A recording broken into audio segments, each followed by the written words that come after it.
Space. There is two kinds of space, as far as I'm concerned.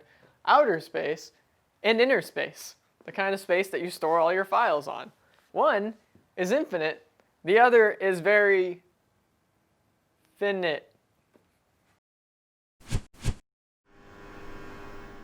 This is the current Coil Whine server.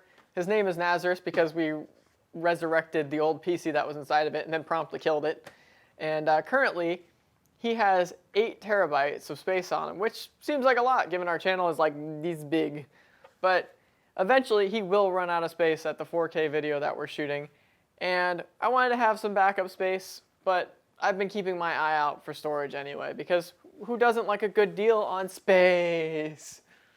So here we have a Seagate expansion drive. It's an external drive, but we're going to crack it open, do what's called shucking it, and install it inside of the Coil Whine server here. If you keep an eye out for deals like these, you can get a pretty good deal on storage space, because typically they just try to get rid of these old, I don't even think they're that old. I don't know why they want to get rid of them for so cheap. Why are you on sale? Why were you on sale? You're just space. Hard drive is hard drive. So originally when I built the server here, I paid $150 for that 8 terabyte hard drive that's in there. A few weeks ago I was browsing Reddit and I found this Seagate expansion drive, 8 terabytes, but only $110. So $40 cheaper than the drive that's inside of here, the same size, but it has all this extra crap that we need to get rid of. So we're gonna go ahead and shuck it and install it in Lazarus here and set it up and send him on his way. Alright, let's go ahead and get an unboxing on this garbage because, well, you all just want to see unboxings anyway. It's already cut open because I already opened it. You see the giant hack I crossed the front? It's like, yeah, plastic. Yeah, plastic. I was just going to install this, but I was like, I don't actually know how to open up this box here. Really, really good packaging as far as like keeping a fragile rust drive from destroying itself in shipping. It's kind of heavy. It's got a whole bunch of vents in it. But there's literally no screws on it. Like, you look at it, there's no screws on this thing. So you're like, how the hell am I supposed to open it? Zax, how am I supposed to open this? Zax, no. Yes. No hammers. No. Immediately when I open this up, I see that there are no screws on it whatsoever. Like, I cannot, for the life of me, find a single screw on this thing. So how am I supposed to open it? I can see the drive inside of there. She's in there. I just need you out. Anyway, let's move on to see what else this thing comes with that we're not going to use. So because it's an external hard drive, they design it to be used externally. So they give you a AC power adapter to spin this thing up on probably SATA power. And then they give you a really fancy looking double USB type B connector. It's like that really long boy. It's kind of proprietary. I don't think it works quite right without this, but I could be wrong. Yeah, it's type B. It's SS type B. Ooh. And you could just use it like this. Like, you could just plug this into a wall, plug this into there, and store all your files on it. And I'm far too lazy for that, and that's more cables than I need. I already have too many cables. So we're going to crack this open and extract the juicy insides. I wonder what I need to open this thing. I think it just pops apart. I think all it does is pop apart. Maybe I could just manhandle it. Ooh, I feel it deflecting. Let's get all this stuff out of the way. Put all this stuff back. I really wish they gave you like an actual USB connector of some sort that is actually usable. Like, who uses these aside from external hard drives? Galaxy S5s. Galaxy S5s use these? How old is that phone anyway? It's 6 S's ago. That's a lot of S's ago. Well, wait. We're on 20 now, aren't we? See, I would know which Galaxy S phone that we're on if they sent me a review sample. I guess I'll need a screwdriver of some sort for this. Maybe these pads, these foot pads come off. Like it has a little rubberized pads on there. Is there a screw underneath them? That would be funny. I don't see a screw underneath them. Get that ASMR peel.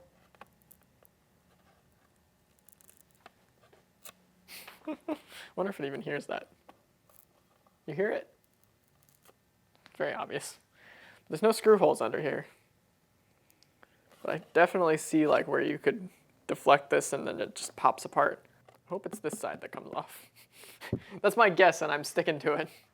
All right, so let's go ahead and crack this thing apart. I've already kind of played with getting this thing open. Just take a standard butter knife, you know, why not? Ram it in an outer edge because it's the point of most deflection. Get it in there and start twisting. Start cracking all these tabs apart. And then once you have it to where you have a little opening here, just break it off. And then you have a internal hard drive in there. Looks familiar, right?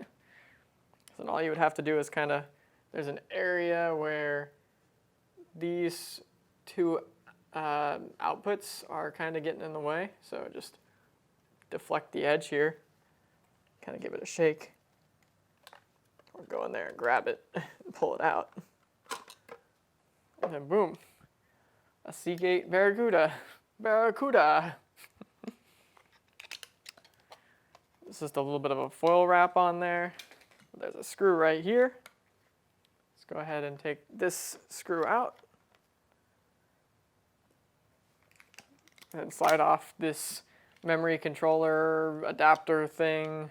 Not really sure. So all it does is just do the outputs. Then you have these little rubber isolator bushings to help keep this thing from shaking itself apart. Just pop all of them off. And then there's the adapters for these. We're going to take these out, but we're going to save these and use these as screws to install it in the PC later. And then boom, just like that, you have a internal hard drive from an external hard drive, and you have effectively shucked the hard drive. So we'll go ahead and install that in Nazareth. I'm going to go ahead and install this internal hard drive now inside of our Coil Whine server here and get it all set up. So with an older chassis like this, to install the drive on the bays, you have to remove both side panels. Just take off both the side panels. So I guess what right now is a pretty good time to tell you what's in this server. It has a that sweet A320 board from the second episode of Coil Whine. I don't know, you'd have to check. And it's rocking a AMD, I don't remember, could be a 2400G. Anyway, it's running a 2400G because the Athlon 3000G doesn't support NVMe storage on this board for whatever reason. So we have an NVMe. It's just like a 250 gigabyte, just to boot into Windows, make that faster. And it's rocking some pretty standard 2133 RAM, 16 gigabytes. Came out of the original PC build in this, and then a 430 watt, because if this thing is drawing more than 400 watts, there is something terribly wrong. So yeah, just get in a drive bay there. Just put it immediately below the other one. Just keep stacking them. Come on, get in there. Boom. There it is. There it is. And then I'm going to use the screws that came out of it for isolation in the external hard drive. Just put them in there like that. Reuse your screws. Come on over here. Install the screws on this side of the hard drive. Give it some power. In before they put some weird proprietary thing on this one so that you can't install it. here comes the Dremel. And I'm gonna need a SATA cable. So if you are installing this, you will need a SATA cable of some sort. And they're not exactly the easiest things to come by in person anymore. So you wanna plan ahead if you're buying this off of the internet. There it is, installed. Go ahead and put it back together. All right, it's installed. I'm gonna go ahead and boot it up and make sure the drive recognizes and set up the drive, format it, and it'll be another drive. Go into the BIOS, hopefully. Hopefully. There it is. A second SATA drive. 8001.5. Wow, they have the exact same like serial identification number too. It's pretty crazy. I didn't think that I was gonna get the exact same drive that I already had. I knew I would be getting the exact same brand, but I didn't know I would be getting the exact same drive. So yeah, Ryzen 2400G, 2400 megahertz RAM, 2 8 terabyte drives, and a Team Group 256 gig NVMe, which is the bane of my existence because if the Athlon worked, I would have just left the Athlon in here. But now I got 4 cores, so I can game on it. Anyway, boot into Windows. Can you imagine how long this would take if this was on the hard drive? Shut up, Razer. All right, so when you boot into Windows, it comes up as a Seagate expansion drive. And there's actually a picture of it. That's pretty funny. I've never seen that before. So what we're going to go ahead and do is format it and tell it it is not an expansion drive. Not that it really matters. You could run it like that all day long. There'd be no big deal. But for our purposes, it doesn't look right. So we're going to go ahead and into Disk Manager. It'll be create, format, hard drive, disk partitions. And it is an E drive. So format. Volume labeled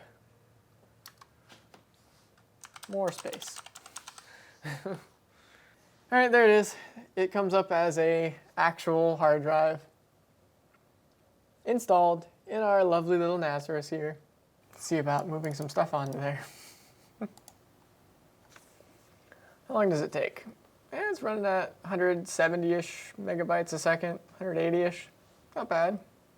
Okay, so that was a fun little introduction to Nazareth here, the Coil Whine server, but mostly to show you guys how to get a good deal on storage space and chuck a hard drive and install it in your system, format it, and set it up and just let it rip. So if you enjoyed this video, go ahead and like it, please. Comment and subscribe, and I'll see you next time. Thanks for watching. This bad boy can hold 80 copies of Modern Warfare. What can your PC do?